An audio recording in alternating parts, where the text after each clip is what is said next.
Hello, I'm Dr. Gary Gould, and in this video we're going to take an introductory look at lighting in the field. Now, what does that mean? Lighting is applicable to photography, to video, all of these different things, but it does make a big difference. Good lighting increases your resolution, increases your color saturation, can create mood, and it can direct the viewer's eyes. All of these things are important in all media.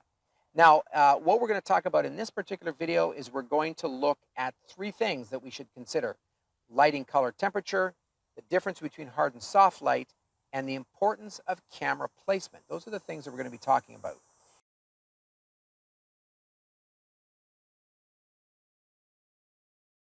The first thing we're going to talk about is color temperature. Now, when lighting, it's important to consider the color of the light. Different lights put out different colors. Outdoor light is different from indoor light, and your eye will have to adjust to these particular colors, and they can. But the camera has a much harder time with it. And if you get it wrong, the shots will be very blue or very red. And in some cases, it's just not correctable in post-production. Plus, it takes time if you're on a deadline. And understanding different light color temperature will help you determine the look and the feel of your visuals. A bluish light is a much colder feel than, say, a warm red light.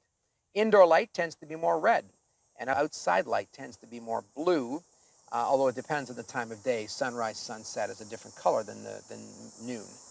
And overcast days are generally quite blue and have a different feel to them as well. So what we have the light here, this is fairly diffused, late in the day type of lighting. And indoor light is of course, you can control it to some degree.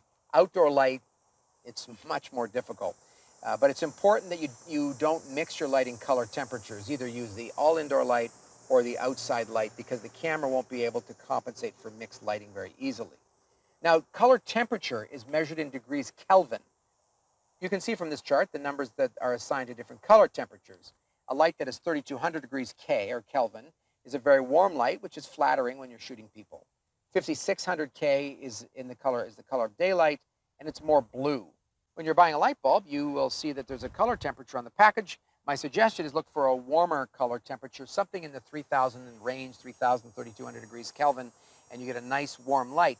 And that light you can actually use in a desk lamp or whatever when you're doing some lighting for your productions.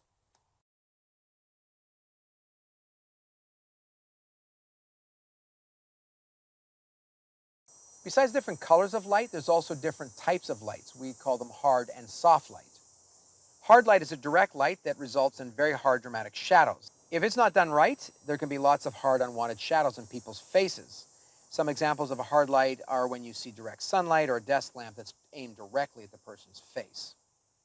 Now, the other type of light is called a soft light.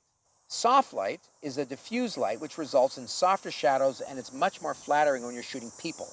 And soft light is generally a more forgiving light and easier to work with. An example of a soft light would be a bounce light off a ceiling, or, as I mentioned, an overcast day. Nice soft light there.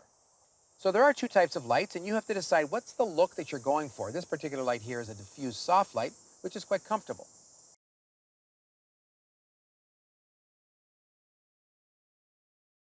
Now, the lighting you have available to you will determine where you're going to set up your camera.